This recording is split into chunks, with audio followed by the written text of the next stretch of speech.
On this Tuesday night, the toll of Russia's war in Ukraine. Why the UN believes more civilians have died than what's been officially reported. We are working to corroborate every single incident. And a warm welcome for Ukrainians in Newfoundland and Labrador. Take the bag for you. Oil companies making record profits, the pressure to invest it in clean energy. Critics call the federal environmental impact law a pipeline killer. Now Alberta's top court says it's unconstitutional. And the art of smashing records. It's the highest price ever paid. The staggering sale of this work by Andy Warhol. Global National with Donna Friesen.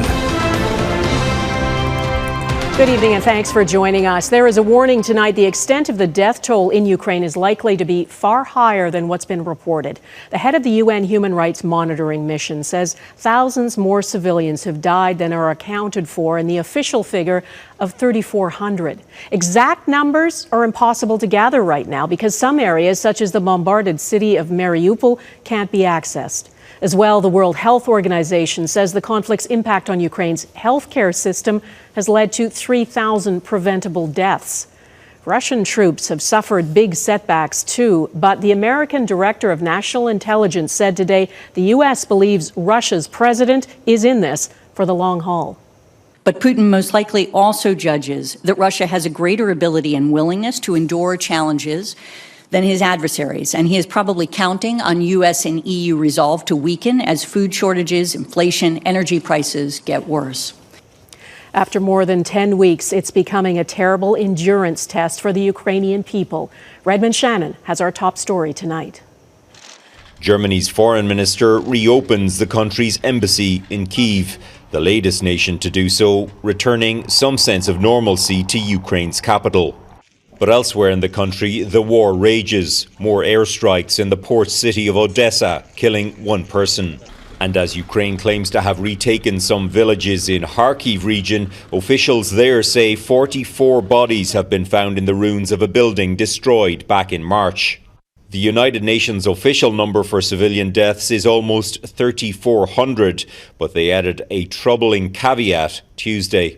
All I can say for now is that it is thousands higher than the numbers that we have currently given to you. The big black hole is really Mariupol, where it's been difficult for us to fully access and to get fully corroborated information. The mayor of Mariupol has said as many as 20,000 civilians may have died there after Russian attacks obliterated much of the city. Ukrainian troops still inside the besieged Azovstal steelworks claim 100 civilians remain with them. That after it was thought the last of the civilians were evacuated over the weekend. Any who are ill may face further struggles, with a warning Tuesday about the war's impact on healthcare. 40% of households have at least one member in need of chronic treatment that they can no longer find, resulting in an estimated at least 3,000 premature avoidable deaths. From health to food, another call from Ukrainian President Volodymyr Zelensky for the world to help with its grain exports. It's sitting on 8 billion euros worth of wheat right now from last year's harvest. They cannot export it. They have no access to the sea. During his visit to Ukraine Sunday, Prime Minister Justin Trudeau said Canada would help find solutions. It doesn't serve anyone if Vladimir Putin's war is not just killing Ukrainians, but is starving people around the world. With ports out of action and train lines a frequent target, it will be far from easy. Redmond Shannon, Global News, London. Ukraine's population is 44 million people. Almost 6 million of those people have now fled the country. It is, according to the UN, the fastest growing refugee crisis since the Second World War. Most people are staying in nearby countries: Romania, Poland, Moldova, Hungary, and Slovakia. Poland, which has taken in more than 3 million Ukrainians. Most of those who have left are elders, women, and children. Most men under the age of 60 have been prohibited from leaving so they can join the fight. Tens of thousands of Ukrainians have also applied to come to Canada. Newfoundland and Labrador vowed back in March to offer safe haven to some of them, and the first government-sponsored plane load of displaced Ukrainians arrived last night. As Ross Lord reports, the Premier says hosting them is an honour. In a province that takes pride in putting strangers at ease, this plane load of new arrivals lands right in Newfoundland and Labrador's comfort zone. Premier Andrew Furey greeting the first of 166 passengers, Angelica, as onlookers send their own messages of support. After fleeing the devastating Russian invasion, coming to a Canadian province whose rugged beauty helps offset its tenuous finances is a huge relief. Stan has a job in Favour. Welcome, Stan. Who's headed to Favour? Favour to Redmond. Stan is a mining engineer.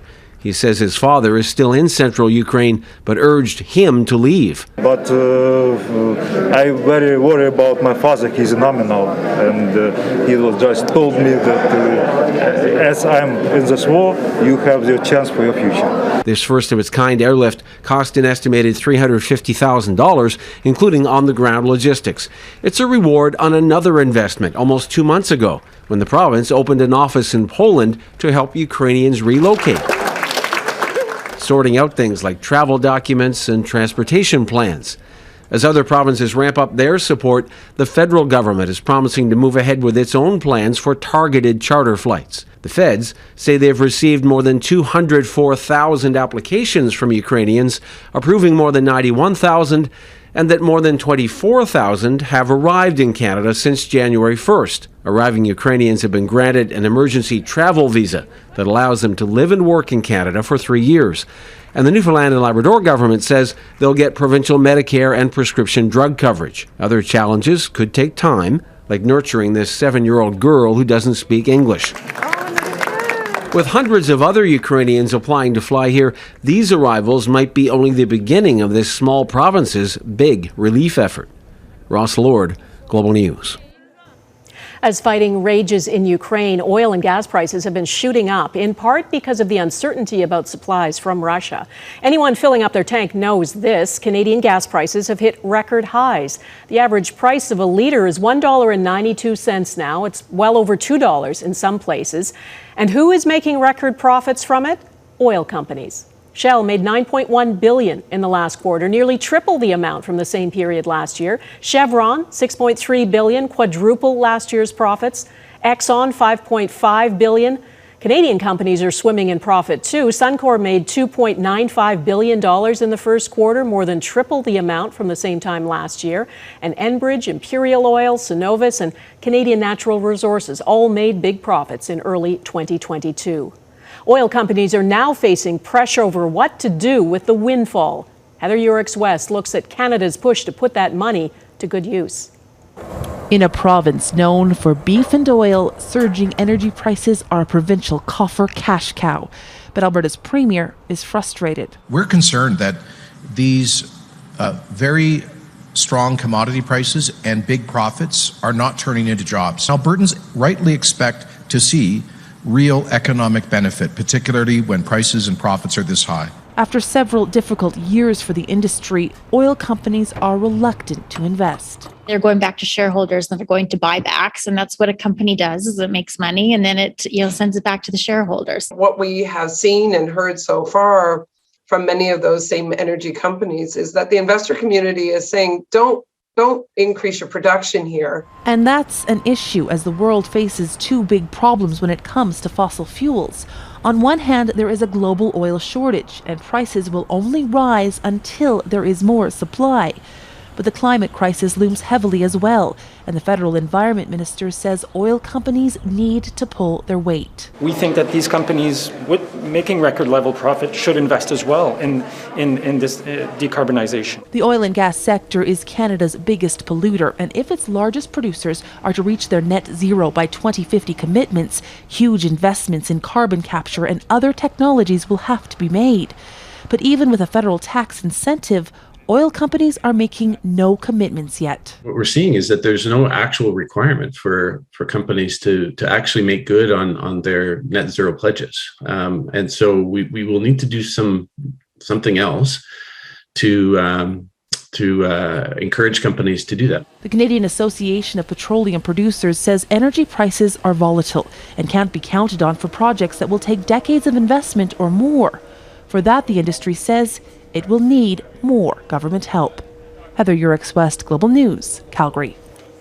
A significant court ruling in Alberta today. Alberta's Court of Appeal ruled the federal government's environmental assessment law is unconstitutional, finding it undermines Canada's division of powers and could effectively place provinces in an economic chokehold by regulating their natural resources. The Impact Assessment Act, formerly known as Bill C-69, allows Ottawa to assess how projects like pipelines will affect the environment and social issues. Alberta Premier Jason Kenney, who has dubbed it the No More Pipelines Law, launched a legal challenge. A majority of 5 justices sided with Alberta today, calling the act a breathtaking preemption of provincial authority. Kenney is happy, though the federal government said immediately the ruling will be appealed to the Supreme Court of Canada. This is a huge win for the people of Alberta, for their right responsibly to develop their resources, the resources that belong to the people of this province. The Alberta court has made a ruling today in a 4-1 split. Our view is the legislation remains constitutional and we will be appealing. Prime Minister Justin Trudeau says the law delivered on a promise to reform what he calls a broken system and restores public trust in how decisions on major projects are made. The case now goes to the Supreme Court, but the act remains in effect in the meantime.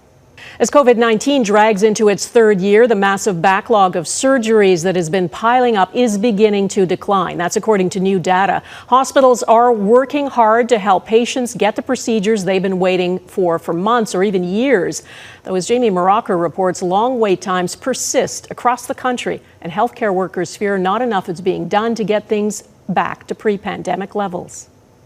Toronto surgeon Dr. Shaf Kachevji was finally starting to feel confident his team was catching up on delayed and cancelled surgeries. Then came Omicron. Our backlog got a lot worse again because we had to slow down. The constant stopping and starting of procedures as COVID-19 caseloads rise and fall, coupled with burnout of healthcare staff and limited OR space, forced long delays for elective surgeries such as cataracts and joint operations. Even transplants and cancer care were set back. Close to 600,000 fewer operations were performed across the country during the first 22 months of the pandemic compared to 2019. But the latest data from the Canadian Institute for Health Information reveals wait times are starting to improve. The challenge going forward, though, is hospitals are still being hammered by COVID waves. Our numbers are changing. Behind those numbers are real people suffering. Marla Marshall received her liver transplant in December after waiting 11 months. You're essentially just getting sicker and sicker and waiting on an organ so that you can live. Jessica Bailey first spoke to Global last September and is still waiting on her kidney transplant. The longer I wait, the worse my health gets. Bailey's sister says her condition has deteriorated after testing positive for COVID on Sunday. We are trying to preserve the status quo. We are trying to do what we used to do and think that we can solve the problem just throwing money at this issue. Ottawa promised $2 billion to help with the backlogs, but many provinces say it's not enough. Public health experts say the solution has to come at a hospital level, designating some operating rooms for emergency use and others for elective only, adding more operating hours, and even distributing surgeries appropriately between doctors. Kashevji says no matter the plan, time is not on our side. Even if we're doing 110 or 115% of the usual run rate, you can see it's going to take us 10 to 20 months to catch up on the backlog. Jamie Maracher, Global News, Toronto. An unprecedented move for Prince Charles. Coming up, the ceremony the heir to the throne just performed for the first time.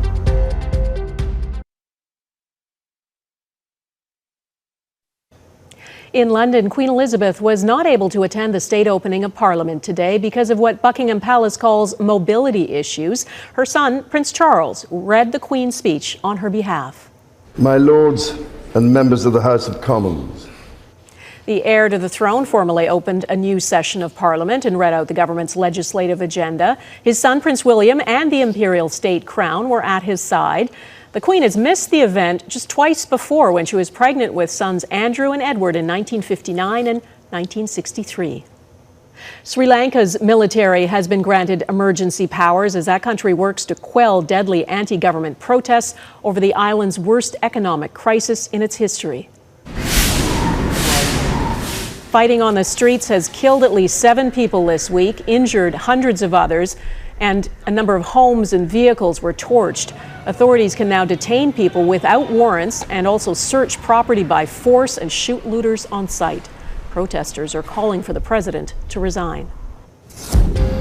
Misinformation station ahead, how Moscow's propaganda has survived on American airwaves.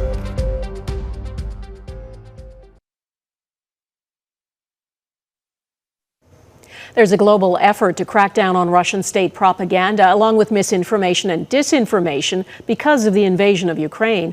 Vladimir Putin continues to make false claims, calling Ukrainians Nazis and saying Russia is protecting its own national security. And while Russia's state-owned media outlets have largely been taken off the air in the West, one Russian government broadcaster is still buying its way onto the airwaves in the U.S. Jackson Proskow explains. You're listening to Radio Sputnik. Driving through Washington, you'll find the Kremlin's message on the dial at 105.5 FM. And we are live from the Empire of Lies. And we're stacking up the lies in the empire.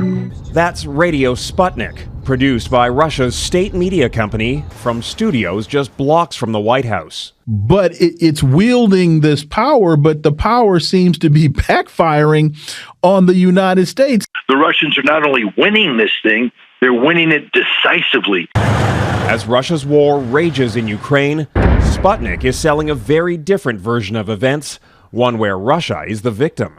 This is the first time that it appears likely that it was the regime in Kiev killing its own citizens who it views as traitors. Welcome back to Phone Lines. Critics and the U.S. government consider it pure propaganda.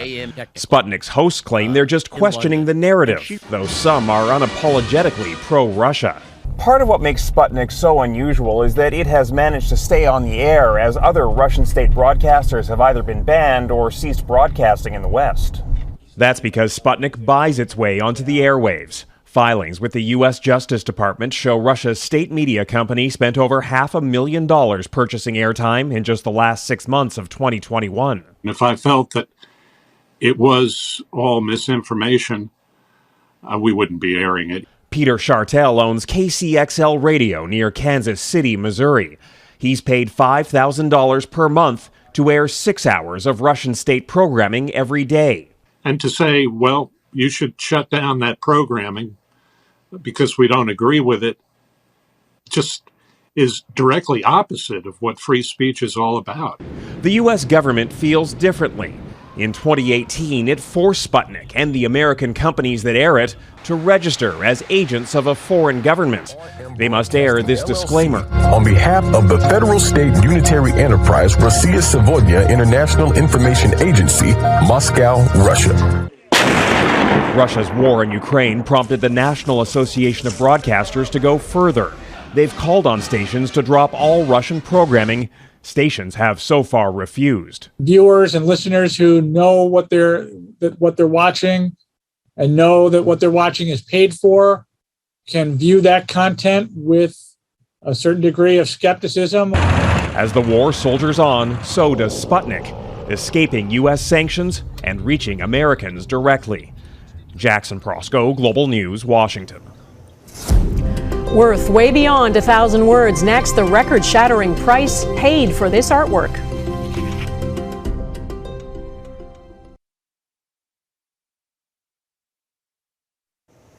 It's hard to believe there are people out there with $195 million US to spend on one piece of artwork. But an auction last night in New York City proves there is. Andy Warhol's silk screen of Marilyn Monroe sold for a record price to an unknown buyer. It has been copied, parodied, put on T-shirts and more. So just what makes it worth the record-breaking price? Eric Sorensen explains. We come to the American dream, Warhol's sublime depiction of Marilyn Monroe. Certainly an auctioneer's dream, America's most famous pop artist and Hollywood's most famous sex symbol. 100 million, at 110 million. The bidding lasted all of 4 minutes. To you, sir, at $170 million. That, plus fees, and the unknown bidder will pay $195 million US, the highest ever at auction for a 20th century artwork, surpassing Picasso's Women of Algiers. This particular Marilyn work by Warhol is one of the most recognizable images on the planet. It's a contemporary Mona Lisa. Warhol was a gadabout on the New York art scene, but he was a mystery to most people. Andy Warhol's reticence about himself. He popularized the silk screen technique, creating a distance between the hand of the artist and the art. Yes, I don't want to get too close to it.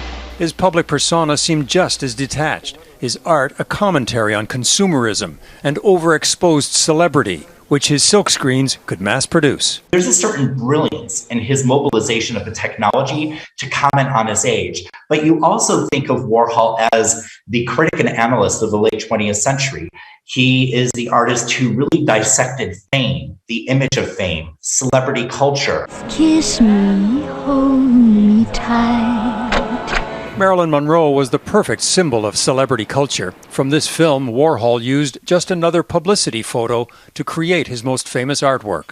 And famous art still seems immune to economic recession. Over the last 2 years, with very unpredictable global times, people have gravitated towards the art market. I think for culture and beauty and meaning, but also a stability in value. Andy Warhol downplayed his art, said it would just be sold and resold. Well, it's like everything else. I think everything else should be recycled, like leftover food at restaurants. He probably didn't foresee a $200 million recycling.